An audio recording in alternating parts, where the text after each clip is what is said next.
My name is Sarah Mitchell, and 3 weeks ago I transferred exactly $5.47 to my sister's wedding fund after she demanded $8,500. The text that followed changed everything. You've always been jealous of my happiness. Standing in the cramped kitchen of my Chicago studio apartment, the fluorescent light buzzing overhead like an angry wasp, I stared at my phone screen while the smell of burnt instant ramen filled the stale air. Rain pelted against my single window with the rhythm of a broken metronome, and somewhere in the building, Mrs. Chen's television blared Korean drama dialogue through paper-thin walls.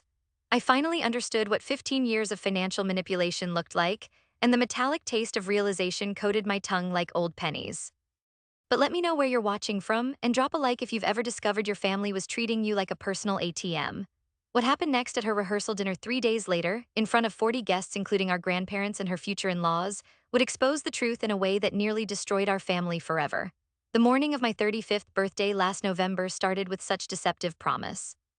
I remember standing in my bathroom, the cracked mirror reflecting back stress lines that seemed to have appeared overnight, touching the tender spots around my eyes while the radiator clanked and hissed like a dying animal.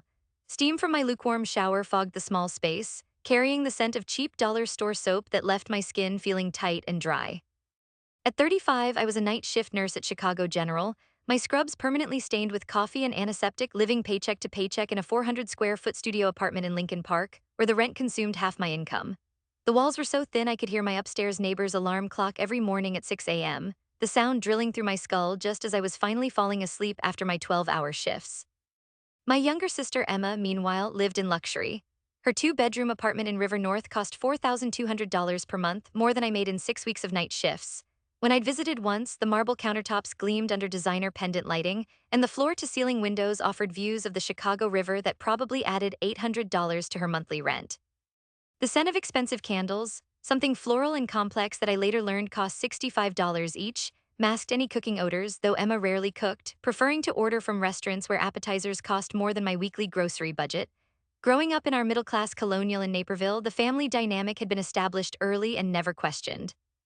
The house always smelled like Mom's vanilla air freshener, masking the underlying tension that seemed to seep from the beige walls. Emma was the golden princess who needed protection, her artistic temperament too delicate for harsh realities. I was the responsible one, the problem solver, the child who could handle anything. Sarah's so mature for her age, Mom would tell visitors, her voice carrying that particular tone of pride mixed with expectation. She understands that family comes first. Dad would nod from his leather recliner, the evening news reflecting off his reading glasses, adding his automatic "that's right" without really listening to the conversation. The pattern crystallized during our teenage years. When Emma struggled with algebra, I spent every evening after my own homework tutoring her at our kitchen table, the harsh overhead light casting shadows that made the numbers blur together. The smell of Dad's microwave dinner, always the same frozen meatloaf and mashed potatoes, would fill the kitchen while Emma whined about how math was stupid and useless for artists. When she wanted to join the expensive dance studio downtown, I gave up my summer camp savings without being asked. Mom simply announced at dinner one Tuesday that Sarah had generously offered to help with Emma's dance fees. I remember the exact moment, the taste of overcooked green beans turning bitter in my mouth, the clink of Dad's fork against his plate, the hum of the refrigerator suddenly seeming too loud. "That's very generous of you, sweetheart," Dad said, not looking up from cutting his meatloaf. "Family helps family." I was 14. I'd been saving babysitting money for Camp Wildwood, where my best friend Jessica was going. Instead, I spent that summer babysitting more kids to help pay for Emma's jazz and ballet classes. The financial manipulation evolved as we entered college. While I worked 3 jobs to pay for my nursing degree at University of Illinois, cleaning office buildings at 5 a.m., waiting tables at a campus diner that smelled perpetually of bacon grease and industrial coffee, and working as a hospital aide on weekends, Emma attended Northwestern University on what my parents called partial scholarships. I remember visiting her dorm room once during my sophomore year. The contrast was devastating. Emma's room featured matching furniture, a mini fridge stocked with Starbucks drinks, and textbooks that looked pristine because she rarely opened them. My dorm room smelled like the cleaning supplies I used to scrub bathrooms for extra money, and my textbooks were held together with duct tape because I'd bought them used and couldn't afford replacements. "How do you afford all this?" I asked, gesturing at her collection of art supplies that probably cost more than my monthly food budget. "Oh, scholarships and stuff," Emma said vaguely, applying expensive nail polish that filled the room with chemical fumes. "Plus, Mom and Dad help when they can." They couldn't help me when my laptop died junior year, leaving me typing papers in the 24-hour computer lab that reeked of energy drinks and desperation. But somehow they could help Emma redecorate her dorm room every semester. It wasn't until this past January, 3 months ago, that I discovered the truth about those partial scholarships.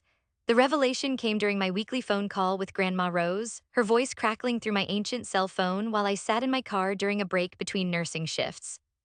Honey, Grandma said, her voice trembling with confusion, I've been thinking about that inheritance I left for your education. I'm so proud that it helped both my granddaughters get their degrees. The words hit me like ice water. Grandma, what inheritance? The $50,000 I left specifically for your college fund in 1999. Your mother said she was managing it carefully to make sure you could finish school debt-free. My hands began shaking so violently I had to grip the steering wheel. The parking garage suddenly felt suffocating, the smell of exhaust and concrete overwhelming my senses. Grandma, I worked 3 jobs through college. I graduated with $47,000 in student loans. The silence stretched for 30 seconds, filled only by the distant sound of traffic and my own rapid heartbeat echoing in my ears. Oh, my dear, she whispered finally. Oh, my dear God. That night I called Mom from my apartment, pacing the small space like a caged animal. The fluorescent overhead light flickered intermittently, casting dancing shadows that made my mounting anxiety feel even more surreal. The smell of my neighbor's curry dinner seeped through the walls, usually comforting but now making my stomach churn. Where's the money Grandma left for my college?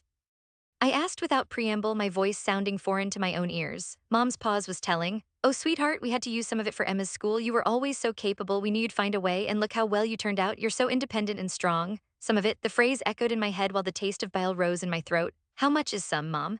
Well, Northwestern is very expensive, honey. And Emma needed the help more than you did. You're naturally better with money and responsibility. All of it. They had used all of my inheritance, every penny Grandma had saved and invested specifically for my education, to fund Emma's college experience while I worked myself into exhaustion and debt. The financial manipulation had escalated dramatically in the 18 months since Emma's engagement to Marcus Wellington Hayes. It started with what seemed like small emergencies, each request arriving via text message with the urgent, breathless tone that had trained me to respond immediately. Sarah, emergency, my car won't start and the mechanic says it needs $1,247 in repairs. I have that big wedding photography client this weekend, and if I can't get there, I'll lose the contract. Can you transfer money tonight? I'll pay you back as soon as the client pays me.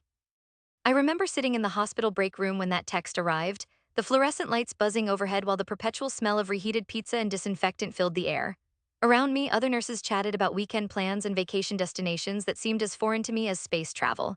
I opened my banking app, calculated that I could survive on ramen and peanut butter sandwiches for 2 weeks, and transferred the money. The second request came 3 weeks later. Sarah, you're a lifesaver. Rent went up unexpectedly and I'm $800 short this month. Marcus doesn't know and I'm too embarrassed to tell his parents about money problems. You understand what it's like to be independent, right? I'll definitely pay you back with the rent money. Each transfer made my own life smaller. My grocery budget shrank from $80 per week to $40, then to $25. I started buying day-old bread and dented cans from the discount grocery store, where the lighting was harsh and unforgiving, and the smell of overripe produce created an undercurrent of decay beneath the industrial air fresheners. By last Christmas, the requests had become routine. Emma needed money for appropriate clothing to meet Marcus's law school friends, $650, dinners at restaurants I'd never heard of, $300 for a single meal at Alinea, and a gym membership to fit in with his social circle, $120 monthly for a boutique fitness studio in River North. Each expense was carefully justified. Emma was building her photography business through networking. She was representing our family well in upscale social circles. She was investing in her future, which would eventually benefit everyone. Meanwhile, I was eating cereal for dinner and darning holes in my scrubs with thread I'd stolen from the hospital supply closet. My 2015 Honda Civic, with 187,000 miles and a rattling exhaust that sounded like a garbage disposal full of marbles, needed $1,200 in transmission work that I couldn't afford. When coworkers suggested grabbing drinks after our shifts, I'd make excuses rather than admit I had $23 in my checking account and couldn't afford a single beer. The breaking point began 6 weeks before my birthday, when Emma announced her engagement with a social media post that looked like a professional magazine spread. The photo showed her and Marcus on the lakefront at sunset, her manicured hand extended to show off a diamond that probably cost more than my annual salary. The caption read, "He asked and I said yes. Can't wait to plan the perfect day with my perfect person." The wedding planning started immediately, with Emma's vision expanding daily like a malignant tumor. What began as something small and intimate quickly grew into a production that required spreadsheets, vendor meetings, and a budget that made my student loan debt look like pocket change. "We want something elegant but not stuffy," Emma explained during a family dinner at Mom and Dad's house in February. The dining room smelled like Mom's pot roast and the vanilla candles she lit for special occasions. though I couldn't identify what made this particular Sunday special. Maybe 60 close friends and family at the Chicago Athletic Association. I knew that venue. I'd walked past it countless times during my commute downtown, admiring the limestone facade and wondering what kind of people could afford to host events in a building that looked like a European palace. The starting price for weddings was $15,000, not including food, flowers, or alcohol. How are you planning to pay for it? I asked, genuinely curious while cutting my pot roast into smaller pieces to make it last longer. Mom and Dad exchanged one of their loaded glances, the kind that had communicated family decisions for decades without words. Dad cleared his throat, the sound echoing in the suddenly quiet room. Well, Marcus's family is contributing generously, of course, Mom said, her voice taking on that bright, artificial tone she used when delivering unpleasant news. And we'll help where we can. But Sarah, she turned to me with that familiar, expectant smile, we hoped you'd want to contribute too, as the maid of honor. I hadn't agreed to be maid of honor. Emma had simply announced it during Christmas dinner, the same way she announced that I'd be handling the photography arrangements and coordinating the family accommodations. I'd love to help, I said carefully, setting down my fork while my stomach began its familiar anxiety clench. But my budget is pretty tight. Maybe I could contribute something smaller like flowers for the— We were thinking you could cover the photography, Dad interrupted, his voice carrying the authoritative tone that had ended family discussions throughout my childhood. Emma's researched photographers and she found someone perfect. It's an investment in preserving family memories. Emma pulled out her iPhone, the latest model that cost more than I made in a month, scrolling to a website with the practiced efficiency of someone who'd rehearsed this presentation. His name is James Crawford. He's photographed celebrities and politicians. His basic package is $4,500, but the one I want includes engagement photos, ceremony coverage, reception documentation, and a custom album for $6,800. The number hit me like a physical blow. $6,800 represented more than 3 months of my take-home pay after taxes, insurance, and student loan payments. The dining room suddenly felt suffocating, the smell of pot roast mixing with my mother's perfume and creating a nauseating cocktail that made breathing difficult. That's significant, I managed, my voice sounding distant and hollow. Think of it as our gift to you too, Mom said brightly, as if this logic made perfect sense. You'll have beautiful professional photos of our family forever.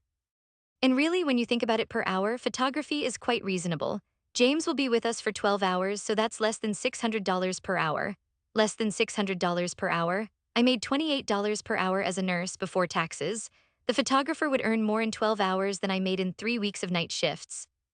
The conversation moved on to cake flavors and flower arrangements, but I sat there calculating in my head with the mechanical precision of someone drowning in financial quicksand.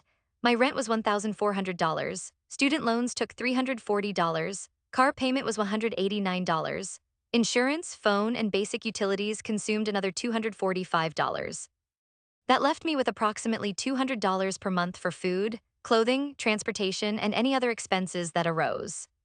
To save $6,800, I would need to find additional income sources and eliminate every non-essential expense from my already minimal budget. No more occasional coffee from the hospital cafeteria, no more replacing worn-out shoes until they literally fell apart, no more small donations to the animal shelter where I'd volunteered in high school. But this was Emma's wedding day, the most important day of her life. Family comes first. That night, I started picking up extra shifts with the methodical determination of someone training for a marathon they couldn't afford to lose. Instead of working 3 12-hour nights per week, I began working 4, sometimes 5. The hospital was always understaffed, and overtime pay would help me reach the photography fund goal faster. The physical exhaustion was crushing. By March, I was working 60 to 70 hours per week, my feet swollen and aching in shoes that had developed holes I covered with medical tape. The smell of the hospital disinfectant, floor wax, human suffering, and industrial coffee became so embedded in my skin that I could taste it even on my days off. My social life, already limited by financial constraints, disappeared entirely. Coworkers stopped inviting me to dinner or drinks after I declined every invitation for 2 months. The isolation compounded the exhaustion, creating a feedback loop of loneliness and desperation that I told myself was temporary. By April, I'd saved $2,100 toward the photography fund. My savings account, which had taken 3 years to build to $4,000, was nearly empty. I'd started using credit cards for groceries, telling myself it was a short-term loan that I'd pay off once the wedding expenses ended. That's when Emma texted me about the dress. The message arrived while I was restocking IV supplies in the cardiac unit, the familiar ping of my phone cutting through the ambient sounds of heart monitors and ventilators. I read it while standing in a supply closet that smelled like latex gloves and the industrial soap we used to sanitize everything. Sarah, I found the dress. It's perfect. It's $3,200 and there's only one left in my size at Kleinfeld, Chicago. Mom said you'd want to see me happy on my wedding day. Can you transfer the money today? The boutique closes at 6 and they won't hold it without a deposit. I stared at the screen while fluorescent lights hummed overhead and the scent of disinfectant made my eyes water. Around me, the sounds of the hospital continued, call bells ringing, elevator doors opening and closing, the soft-soled shoes of other nurses squeaking against the polished floors. $3,200 for one dress. That would be worn for approximately 8 hours. I thought about my own wardrobe, 5 pairs of scrubs, 3 of which had small holes I'd mended with iron-on patches.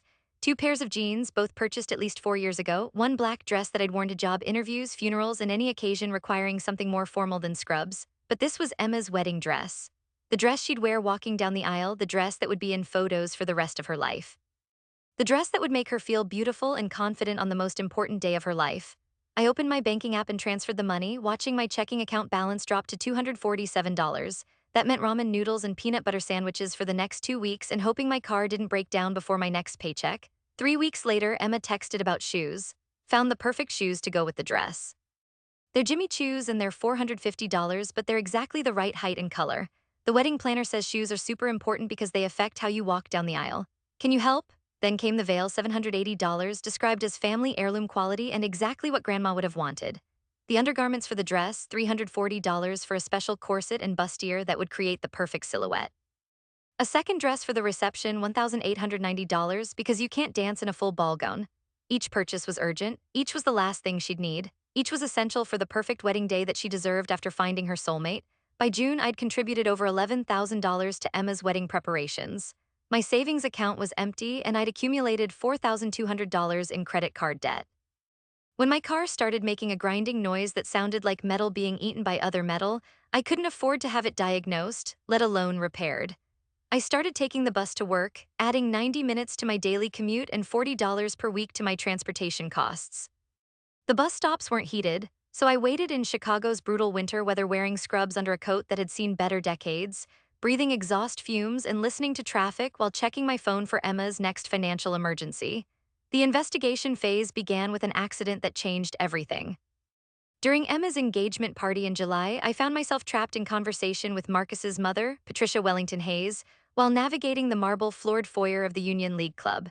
The space smelled like old money and furniture polish, with undertones of expensive cologne and the particular mustiness that comes from heavy drapes and antique carpets. Patricia held a champagne flute that probably cost more than my monthly groceries, her jewelry catching the light from an actual crystal chandelier. She wore the kind of effortless elegance that comes from never having to check price tags or worry about overdraft fees. It's so wonderful that Emma found someone who appreciates her artistic soul, Patricia said, her voice carrying the cultured accent of someone who'd attended private schools and summer cotillions. Marcus tells me she's quite the entrepreneur with her photography business. Photography business? The words hit me like cold water, but I maintained my composure while my heart began racing. Oh yes, Emma's always been creative. Marcus showed me her portfolio last week. The wedding work is absolutely stunning. I understand she charges quite well for her services. Patricia sipped her champagne delicately. Marcus mentioned something about $8,000 packages. It's remarkable how she's built such a successful business so young. The room suddenly felt too warm despite the air conditioning. The sound of conversation and clinking glasses became muffled, as if I were hearing everything through water. Emma didn't have a photography business. She'd never mentioned wedding photography as anything more than a hobby. She'd been asking me to fund hiring a photographer, not competing with one.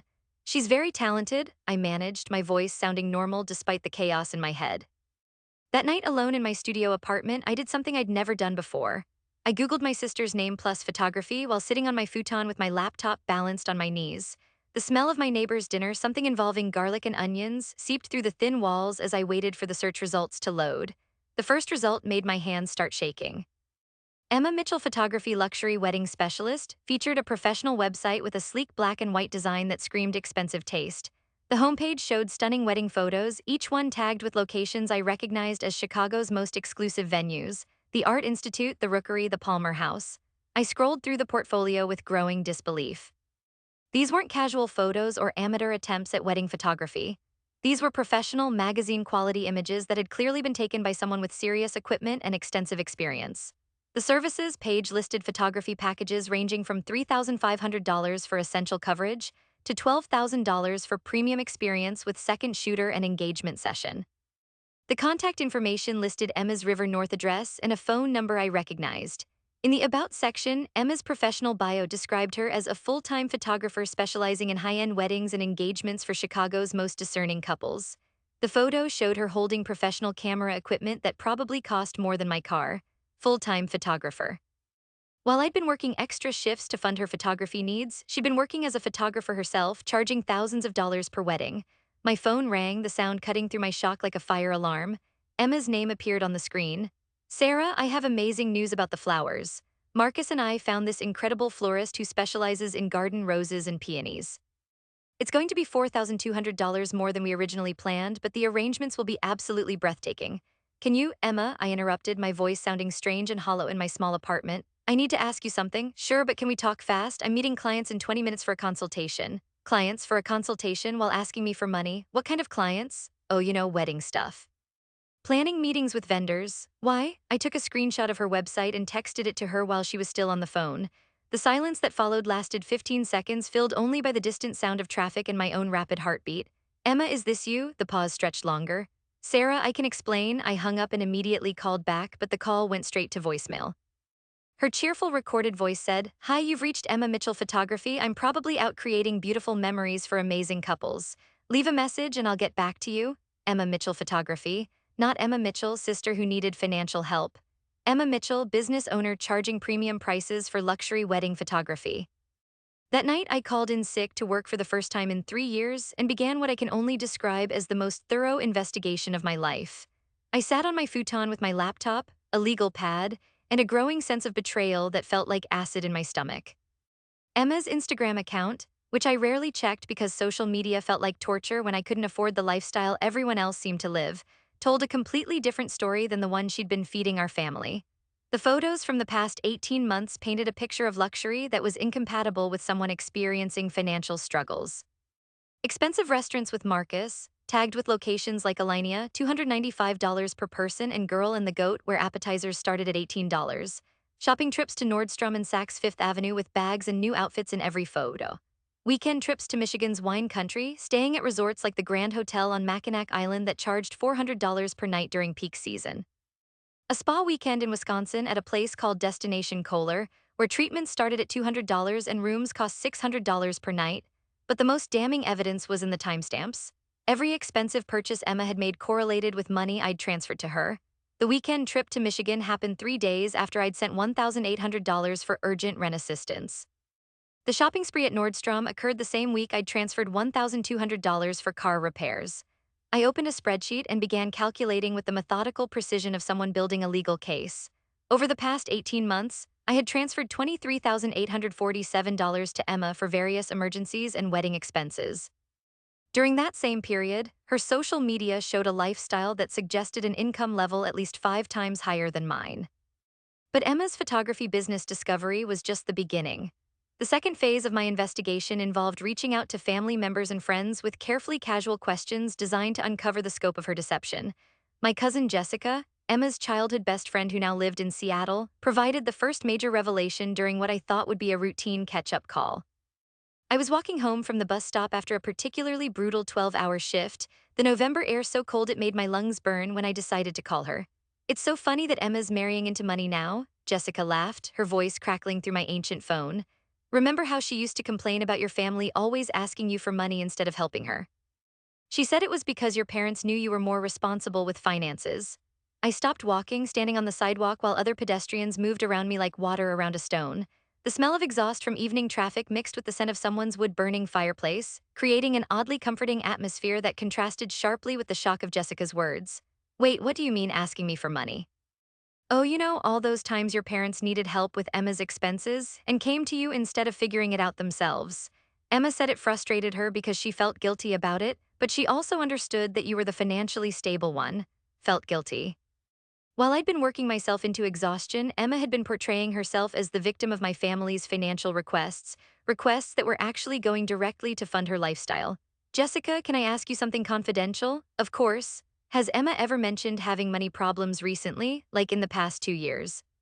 Jessica's laugh was genuinely confused, the sound carrying clearly through the phone despite the distance. "Money problems? Sarah, Emma's doing amazing financially. She bought that gorgeous apartment, she's driving a new BMW, and Marcus told my friend David that Emma insisted on paying for their honeymoon to Italy herself because she wanted to maintain her financial independence. She's making bank with the photography business. After hanging up, I stood on the sidewalk for 10 minutes, watching my breath create small clouds in the cold air while processing this information. Emma had been presenting two completely different narratives. To our family, she was struggling and needed financial support. To her friends, she was successful and financially independent. The third phase of my investigation involved what I prefer to call verification rather than stalking, though the distinction might be semantic. Over the next 2 weeks, I began documenting Emma's actual lifestyle versus her claimed financial struggles. I drove past her apartment building during different times of day, noting the valet service and uniformed doorman. I looked up rental prices for similar units in her building, $4,200 per month for a two-bedroom with premium amenities including a gym, rooftop deck, and concierge service. That was nearly 3 times my rent for an apartment that was at least 6 times the size of my studio. The BMW Jessica mentioned was real. I saw it parked outside Marcus's law school one afternoon when I'd deliberately driven that route after a doctor's appointment. It was a 2023 model in midnight blue, and a quick online search revealed it was worth approximately $55,000. I began following Emma's Instagram stories more carefully, noting the timestamps and locations of her posts. While she'd been texting me about being super stressed about money and needing emergency help with basic expenses, she'd been posting photos from expensive restaurants, boutique fitness classes, and weekend getaways that cost more than my monthly salary. But the most damning evidence came from an unexpected source, Marcus himself. I'd been dreading this conversation for days, but I needed to understand whether Marcus was complicit in Emma's deception or if he was being manipulated too.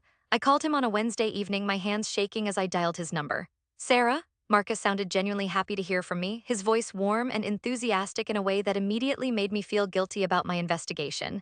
Emma's told me so much about you. I can't wait to get to know you better as sisters-in-law. That's actually why I'm calling, I said carefully, pacing my small apartment while the smell of my neighbor's dinner, something involving curry and rice, seeped through the walls. I wanted to talk about wedding expenses and make sure we're all on the same page. Oh, don't worry about that at all, he said immediately, his tone dismissive in the way of someone who'd never had to worry about money. I know Emma's been stressing about asking family for help, but honestly, we're in really good shape financially. Her photography business is absolutely booming, and my family's covering most of the major expenses anyway. My heart stopped. I sat down on my futon so abruptly that the springs creaked in protest. Her photography business is doing well? Are you kidding? She's booked solid through next year. She just landed a $15,000 package for some tech executive's daughter's wedding in Lake Forest. Emma's probably going to out-earn me once I graduate law school, which is both inspiring and slightly terrifying. The room started spinning. While Emma had been telling me she desperately needed money for photography services, she was earning more in a single wedding package than I made in 4 months of nursing. Marcus, I said, my voice barely steady, has Emma mentioned that I've been helping financially with wedding expenses? Helping how? Financially, photography, dress, flowers, other expenses. The pause was long enough that I wondered if the call had dropped. I could hear traffic in the background and what sounded like other law students talking, suggesting he was walking somewhere on campus. Sarah, I think there might be some confusion. Emma's been paying for all her personal wedding expenses herself. She was really proud about that, actually. Said she didn't want to burden anyone financially and wanted to prove she could handle it as an independent businesswoman. The words hit me like a physical blow. I doubled over on my futon, struggling to breathe while the full scope of Emma's deception became clear. She'd been taking my money under false pretenses, using it to fund a luxury lifestyle while telling her fiancé that she was financially independent and didn't need family help. Sarah, are you still there? Yes, I managed. I'm here. Is everything okay? You sound upset. This was my opportunity to expose Emma's lies to the person who should know the truth before marrying her. But sitting in my cramped apartment, surrounded by the evidence of my own financial struggles, I realized that destroying Emma's relationship wouldn't solve the larger problem. I'm fine, I said finally. Just wanted to make sure we were coordinated on expenses. That night, I made a decision that would change everything. I was going to confront Emma directly, publicly, at her rehearsal dinner. If she'd been lying to me for 18 months, manipulating me into funding her luxury lifestyle while I struggled to pay for basic necessities, she was going to face the consequences in front of the people who mattered most to her. But first, I needed help processing what I discovered. The next morning, I called Dr. Rebecca Martinez, a therapist who specialized in family dynamics and whose services were covered by my hospital's employee assistance program. Her office was in a converted Victorian house in Lincoln Park, with exposed brick walls and plants that suggested someone who had time to care for living things. What you're describing, Dr. Martinez said during our first session, her voice calm and non-judgmental, is called financial exploitation. It's a form of abuse that often flies under the radar because the victim appears to be giving money willingly. She sat across from me in a leather chair that looked comfortable and expensive, her gray hair pulled back in a way that suggested competence and trustworthiness. The office smelled like lavender and vanilla, with undertones of coffee from the machine in the corner that she'd offered to share. But I did give it willingly, I protested. Emma didn't force me to transfer money. Manipulation and force aren't the same thing, Dr. Martinez explained. Emotional manipulation can be just as effective as physical force, sometimes more so because the victim doesn't recognize what's happening. She pulled out a notebook and began sketching what she called the manipulation cycle. Emergency creation, emotional pressure, guilt activation, financial extraction, temporary gratitude, and reset for the next cycle. Does this pattern sound familiar? She asked. It sounded like the past 18 months of my life. Over the next 2 weeks, I met with Dr. Martinez 3 times, using sessions that I had to schedule around my work shifts. She helped me understand the psychological mechanisms that had made Emma's exploitation possible, and more importantly, she helped me plan a response that would protect my future while addressing the harm that had been done. Confrontation isn't about revenge, she explained during our third session. It's about truth-telling and boundary setting, but you need to be prepared for the consequences. She was right to warn me. What happened at the rehearsal dinner would be more dramatic than anything I'd imagined. I spent 3 days preparing for the confrontation with the methodical precision of someone planning a military operation. I printed bank statements showing every transfer I'd made to Emma, organized by date and amount. I screenshot Emma's social media posts with their timestamps, creating a visual timeline of her luxury lifestyle funded by my sacrifices.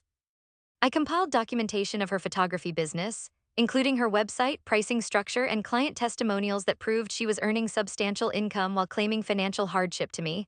Most importantly, I wrote and practiced a speech.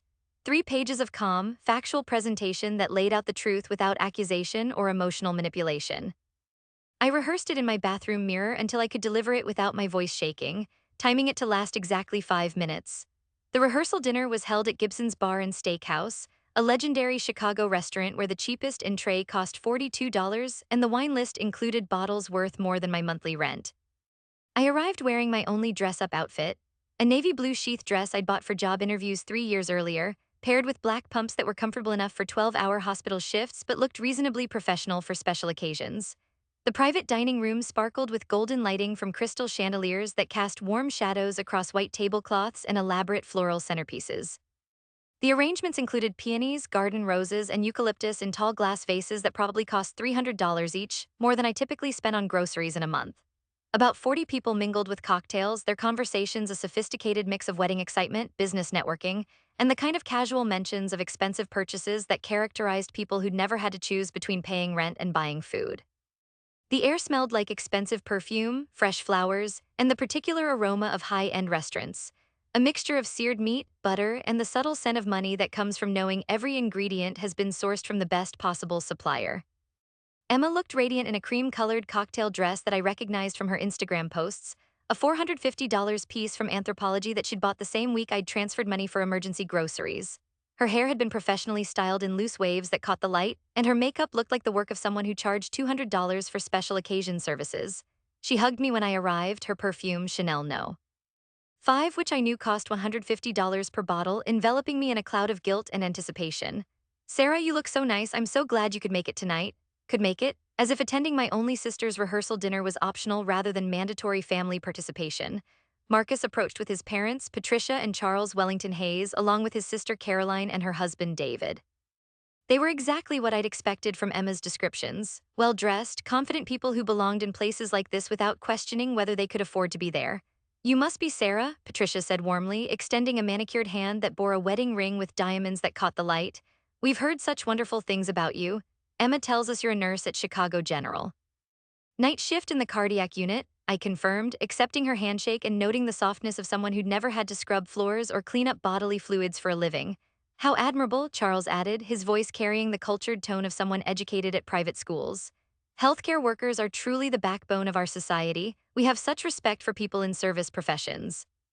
The conversation continued pleasantly, touching on my work, their recent vacation to Martha's Vineyard, where they owned a summer house, and wedding details that assumed unlimited budgets and infinite possibilities. I nodded and smiled while internally rehearsing my speech and waiting for the perfect moment to detonate the truth bomb I'd been carrying. As we moved to dinner, I noted the seating arrangement. Emma had placed me at the head table between our parents and Marcus's sister, ensuring maximum visibility for whatever family bonding speeches were planned for the evening. The irony wasn't lost on me that I'd been given a place of honor at an event funded largely by my financial sacrifices. The meal began with appetizers that probably cost more per plate than I typically spent on an entire day's worth of food.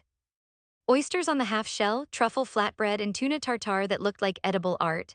Around me, guests chatted easily about topics that revealed their economic status: recent European vacations, home renovations, children's private school applications, and investment portfolios. I sat quietly, cutting my flatbread into smaller pieces to make it last longer, a habit developed during months of stretching every meal, while listening to conversations about discretionary spending that exceeded my annual income.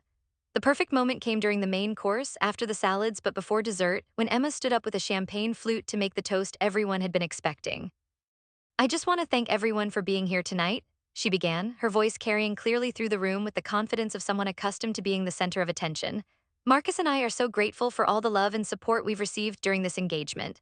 She paused to smile at various tables, her gaze lingering on Marcus's parents with the particular warmth reserved for people who were funding half the wedding. "Special thanks to Patricia and Charles for hosting this beautiful dinner, and to my amazing family for always being there when I needed them most." Always being there when she needed them, financially, without question, while living a lie. I stood up, my manila folder of evidence beside my untouched dinner plate. "Before Emma continues," I said, my voice carrying clearly despite the tremor I felt in my chest, "I'd like to share something important with everyone." The room fell silent with the sudden completeness of a record player being unplugged. Conversation stopped mid-sentence, forks paused halfway to mouths, and all 40 guests turned to look at me with expressions ranging from curiosity to concern. Emma's smile faltered slightly, but she remained standing, clearly expecting some kind of sisterly toast that would add to the evening's warm family atmosphere. "Emma just thanked our family for always being there when she needed us," I continued, opening my folder with hands that were steadier than I'd expected. "I want everyone to understand exactly what that has meant." I pulled out the first document, a printed spreadsheet listing every money transfer I'd made to Emma over the past 18 months. Over the past 18 months, I have transferred exactly $23,847 to Emma for various emergencies and wedding expenses. I held up the bank statements so everyone could see the official documentation. These transfers represent approximately 60% of my take-home pay as a night shift nurse. The silence in the room was so complete I could hear the kitchen staff preparing dessert in the distance, their muffled conversations and clinking dishes a stark contrast to the frozen tableau in our dining room. Emma's face had gone white, her champagne flute trembling slightly in her hand. "Emma told me she needed help with photography costs for her wedding, so I worked extra shifts and saved $6,800 for what she said would be hiring a photographer." I pulled out a printed copy of Emma's business website, holding it up so the room could see the professional design and pricing structure. What I discovered 3 weeks ago is that Emma owns a successful photography business called Emma Mitchell Photography, with wedding packages ranging from $3,500 to $12,000. Marcus turned to look at Emma, confusion and something else, perhaps hurt crossing his face. "Emma told me she needed emergency rent assistance, money for her wedding dress, flower upgrades, and help with basic living expenses while she was struggling to establish herself professionally." I pulled out the social media screenshots, passing them to nearby tables. These are photos from Emma's Instagram account, taken during the same time periods when she was requesting emergency financial assistance from me. The photos made their way around the room. Expensive restaurant meals tagged with locations like Alinea and Girl and the Goat, shopping bags from Nordstrom and Saks Fifth Avenue, weekend getaways to luxury resorts, spa treatments, and professional manicures. The weekend, Emma texted me asking for urgent help with an $1,800 rent shortage, claiming she might be evicted. She was posting photos from a spa retreat in Wisconsin that cost $600 per night. I heard someone, I think it was Caroline, whisper, "Oh my God." The day Emma asked me for $3,200 for her wedding dress, claiming it was an emergency purchase that had to be made immediately or she'd lose the dress, she had just deposited an $8,500 check from a wedding photography client. I pulled out the final document, a screenshot of Emma's business Instagram account showing her posting about a successful wedding weekend with grateful clients. Marcus set down his wine glass with a sharp clink that echoed in the silent room. "Emma," he said, his voice carefully controlled but carrying an undercurrent of anger that made everyone lean forward slightly, "is this true?" "It's not what it looks like," Emma said, her voice barely above a whisper, tears starting to form in her eyes. "Sarah, you don't understand the situation, you're misunderstanding everything." "Help me understand," I replied, my voice remaining calm despite the adrenaline coursing through my system. Help everyone in this room understand how I misunderstood working 60-hour weeks to send you money while you were earning $60,000 a year photographing weddings and posting photos of luxury vacations. Emma looked around the room, perhaps hoping for support or intervention, but found only shocked faces staring back at her. Her carefully constructed facade was crumbling in real time. It was complicated, she stammered, her confident public speaking voice replaced by something small and defensive. I had cash flow issues with the business. Photography payments come irregularly, and I needed help with timing. Emma, Marcus interrupted, his voice getting sharper and attracting the attention of his parents, who were watching the exchange with expressions of growing alarm. You told me you were paying for all your wedding expenses yourself. You specifically said you didn't want to burden your family financially and that you wanted to prove your independence. I am paying for them myself. The money from Sarah was just temporary assistance until my business income stabilized. $23,847 is not temporary assistance, I said, my voice cutting through her explanation with surgical precision. That's more than half my annual take-home pay. That's money I could have used to fix my transmission, replace my worn-out work shoes, pay down my credit card debt, or maybe take a vacation for the first time in 4 years. The room was so quiet I could hear the background music from the restaurant's main dining room, a jazz instrumental that felt surreal given the family drama unfolding in our private space. While I've been eating cereal for dinner and taking the bus to work because I couldn't afford car repairs, Emma has been living in a $4,200 per month apartment in River North and driving a $55,000 BMW. Marcus turned to face Emma fully, his body language shifting from confused to confrontational. You have a BMW, what happened to your old car? The tears were flowing freely now, but Emma's expression was shifting from vulnerable to defensive, her voice taking on the edge it had carried during childhood arguments when she'd been caught in lies. Sarah, you're embarrassing yourself, she said, her volume rising slightly. This isn't the time or place for your jealousy and resentment. When would be the time and place? I asked, maintaining my calm tone while feeling anything but calm inside. When you ask me for another emergency transfer next month? When you need help with honeymoon expenses after telling Marcus you insisted on paying for the trip to Italy yourself to maintain your independence? Caroline, Marcus's sister, spoke for the first time since the confrontation began. Emma, is what Sarah is saying accurate? Have you been lying about your financial situation? Emma's response was to turn on me with sudden viciousness that shocked everyone at the table. You don't understand anything, she snapped, her voice rising to a level that made people at nearby tables stop their own conversations to stare. Sarah has always been jealous of me. She's always resented that I'm more creative, that I found someone who actually loves me, that I'm not stuck in some dead-end job that barely pays the bills. I'm not jealous of your creativity or your relationship, I interrupted, my voice remaining steady despite the personal attack. I'm angry about being lied to and financially exploited for 18 months. There's a difference. Marcus stood up abruptly, his chair scraping against the floor with a sound that made everyone wince. I need some air, he announced, dropping his napkin on his plate and walking toward the door without looking back at Emma. Patricia Wellington Hayes followed him after a moment, her expression cold and disappointed as she passed Emma's chair. The message was clear. Marcus's family was reconsidering their future daughter-in-law. Sarah, please, Dad said from across the table, his voice carrying the pleading tone he'd used throughout my childhood when trying to avoid conflict. Can we discuss this privately as a family? This isn't appropriate for— We tried to discuss it privately, I replied, cutting off his attempt to minimize the situation. For 18 months, I asked questions about Emma's financial situation and was consistently lied to. When private conversations fail, public accountability becomes necessary. Emma suddenly stood up, her chair falling backward with a crash that made everyone jump. Fine, she shouted, her voice carrying to every corner of the room and probably into the main restaurant.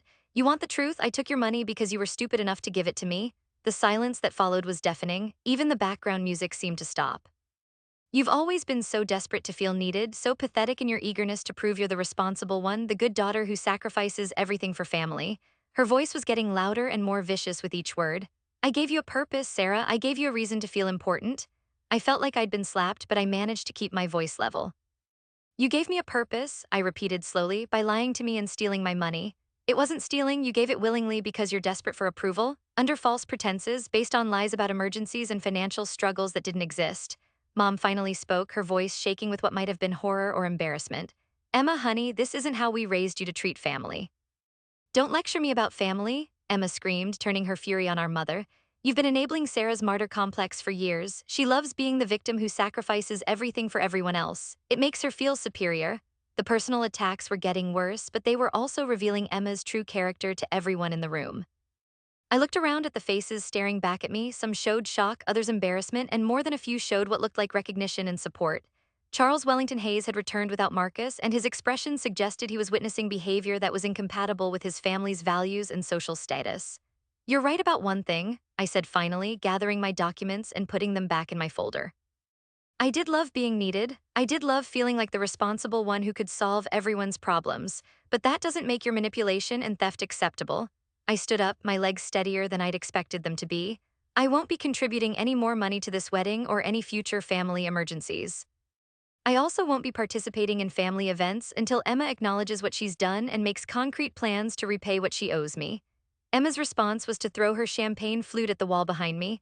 The glass shattered with a sound like a gunshot, sending crystal fragments across the floor and champagne splashing onto the expensive wallpaper. The gesture was so dramatic and childish that it actually helped my case more than anything I could have said. Around the room, 40 witnesses watched Emma's complete emotional breakdown with expressions of shock and disapproval.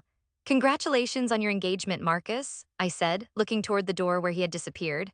I hope you're prepared for a marriage built on financial deception and emotional manipulation.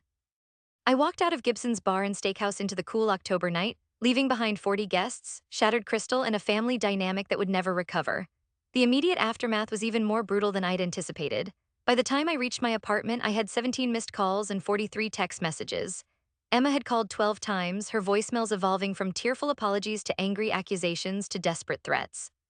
Sarah, I'm so sorry, please call me back, we can fix this, became, how could you humiliate me like that in front of everyone, which evolved into, if you don't help me fix this situation with Marcus, I'll make sure the whole family knows what a vindictive bitch you really are. Mom's messages were predictable variations on the theme of family loyalty. How could you embarrass Emma like that? And we need to find a way to fix this before the wedding is completely ruined. Dad tried the reasonable approach. Sarah, I understand you're hurt, but public confrontation wasn't the answer. Family problems should be solved within the family. But the most surprising messages came from people I hadn't expected to hear from. Caroline Wellington Hayes texted at 11:47 p.m., "Thank you for your honesty tonight. Marcus deserves to know who he's marrying before it's too late." My cousin Jessica called from Seattle. "Aunt Linda called me about what happened. I'm proud of you for finally standing up for yourself. Emma needed to be held accountable." Even some of Emma's friends reached out, apparently having connected dots they'd been missing. Her college roommate Sarah, confusing I know, messaged, "I always wondered how Emma could afford her lifestyle on her regular photography income. Now I understand it was your nursing salary funding everything." But the most significant call came from Marcus himself the next morning. His voice was tired and defeated, carrying the weight of someone whose entire understanding of his relationship had been shattered overnight. "Sarah, I owe you a massive apology. I had no idea Emma was lying to me about the wedding expenses, her financial situation, or anything else apparently. Are you still planning to marry her?" I asked, sitting in my kitchen with coffee that tasted bitter despite the cream I'd added. "I don't know," he admitted, and I could hear the pain in his voice. "I can't marry someone I don't trust. And if she could lie about this for 18 months, manipulating you while deceiving me, what else has she been lying about? Have you talked to her since last night?" "She's been calling and texting nonstop, but I haven't responded. I need time to think, and honestly, I need to talk to my parents there. Let's just say they're reconsidering the whole situation." The wedding was officially postponed 3 days later. Marcus sent a formal announcement to all invited guests, citing personal issues that need to be resolved before we can move forward with our commitment. The cancellation fees were substantial, approximately $15,000 in lost deposits for the venue, catering, flowers, and music, all of which Emma had paid using money she'd taken from me. The family dynamics shifted permanently after what everyone began referring to as the rehearsal dinner incident. Mom and Dad went through their own reckoning, finally forced to confront their role in enabling Emma's manipulation and exploitation. During a family meeting 2 weeks later, held in their living room that smelled like the vanilla candles Mom always lit during difficult conversations, they attempted something resembling accountability. "We got comfortable with Sarah being the responsible one," Mom admitted, twisting her wedding ring in a nervous gesture I remembered from childhood. "It was easier to ask Sarah for help than to figure out other solutions or force Emma to manage her money better." Dad, looking older than I'd ever seen him, added, "We knew about Emma's photography business, but we didn't think to question why she still needed money from you. We assumed she was just getting started and needed family support during the transition." They had known. They had known Emma was earning money from photography while asking me for financial assistance, and they had chosen not to question the discrepancy. "We failed both of you," Dad continued. "We failed Emma by not teaching her financial responsibility and accountability, and we failed you by treating you like the family's automatic solution to every problem." It wasn't everything I needed to hear, but it was more acknowledgement than I'd expected. My brother David, who had been largely absent from family drama due to his military deployment, called to express his support when he learned about the situation.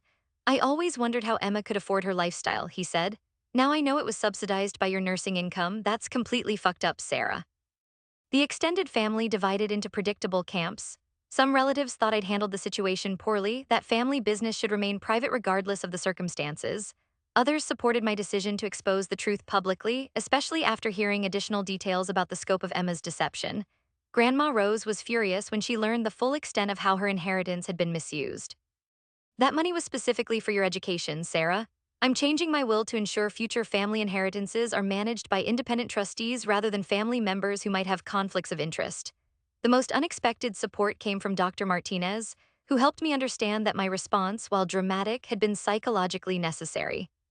Public confrontation serves multiple purposes, she explained during our session the week after the rehearsal dinner. It makes the manipulation visible to others, which prevents gaslighting and isolation. It creates accountability through social pressure, and it demonstrates to yourself that you're willing to protect your own interests even when it's difficult. She helped me understand that the intensity of Emma's reaction, the screaming, the glass throwing, the personal attacks, was what psychologists call an extinction burst, a temporary escalation of bad behavior that occurs when established patterns are disrupted. When manipulation stops working, manipulators often escalate before they give up, she explained. Emma's behavior at the dinner was actually proof that your confrontation was effective. 6 months after the rehearsal dinner, my life looks fundamentally different. Without the constant financial drain of Emma's emergencies, I've been able to make changes I dreamed about for years but never thought possible. I moved out of my studio apartment into a one-bedroom place in the same neighborhood with actual kitchen counter space, a bedroom with 2 windows, and a bathroom large enough to store more than one towel. The rent is only $200 more per month, but it feels like luxury after years of living in a space barely larger than a prison cell. I fixed my transmission and bought my first new work shoes in 3 years, actual nursing shoes designed for comfort rather than whatever was cheapest at the discount store. I started eating meals that contain vegetables again and discovered that grocery shopping can be enjoyable when you're not limited to the clearance section and generic brands. Most importantly, I started therapy twice weekly with Dr. Martinez, using the money I would have previously sent to Emma. What you experienced is textbook financial exploitation, she explained during our ongoing sessions. It's a form of abuse that flies under the radar because the victim appears to be giving money willingly. Through therapy, I've learned to recognize the manipulation patterns that made Emma's exploitation possible, the emergency framing that created urgency, the guilt tripping that activated my family loyalty programming, the comparison to other family members who would understand, and the constant reinforcement of my role as the responsible one who sacrifices for others. I've also learned to set boundaries that would have seemed impossible before. When Mom called in March asking if I could help Dad with an unexpected car repair bill, I was able to say clearly, I'm not comfortable being the family's financial backup plan anymore. Dad needs to find other solutions. The response was immediate resistance and guilt tripping, but I held firm.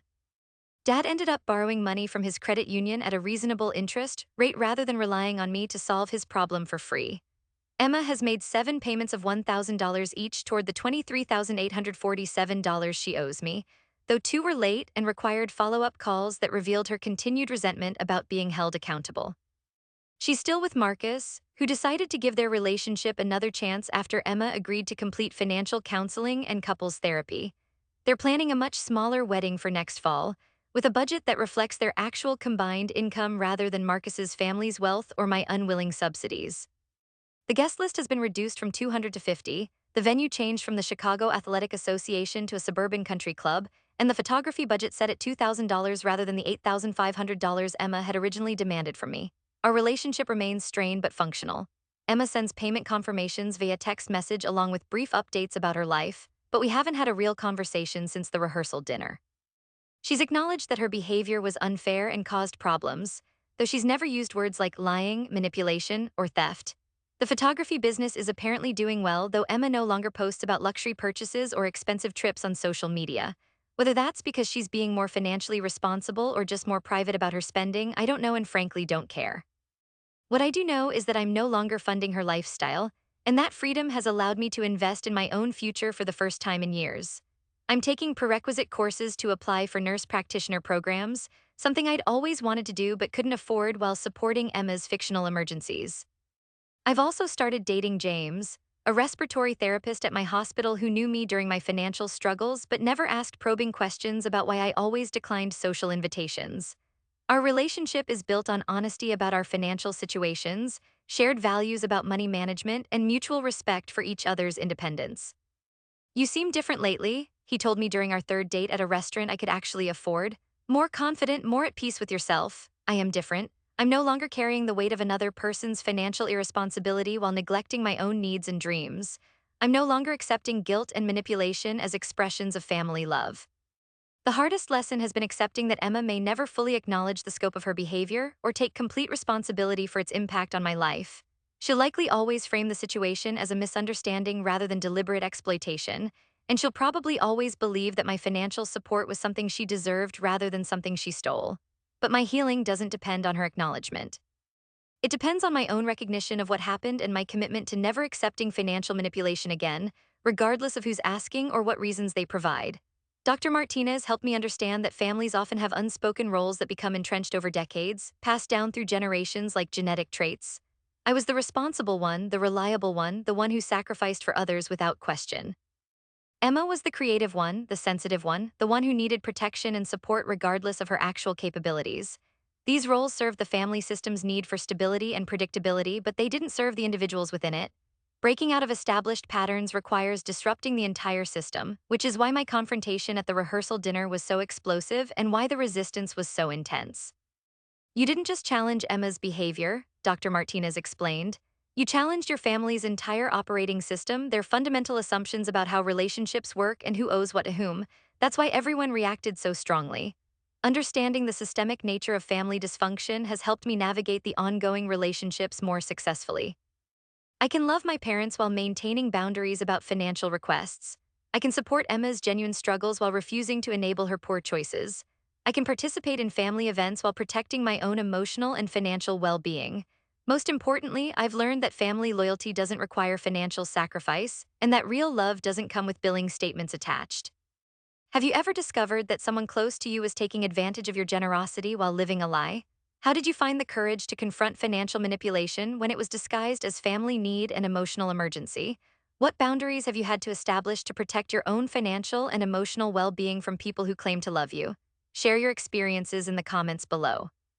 Your story might be exactly what someone else needs to hear as they navigate their own family financial dynamics and manipulation patterns. Remember that your financial resources are yours to manage, and protecting them isn't selfish. It's necessary for building the life you deserve and maintaining your self-respect. If this story resonated with you, please like and subscribe for more content about recognizing manipulation patterns, setting healthy boundaries, and recovering from family financial abuse. You deserve relationships built on honesty and mutual respect, not exploitation disguised as family obligation and emotional emergency.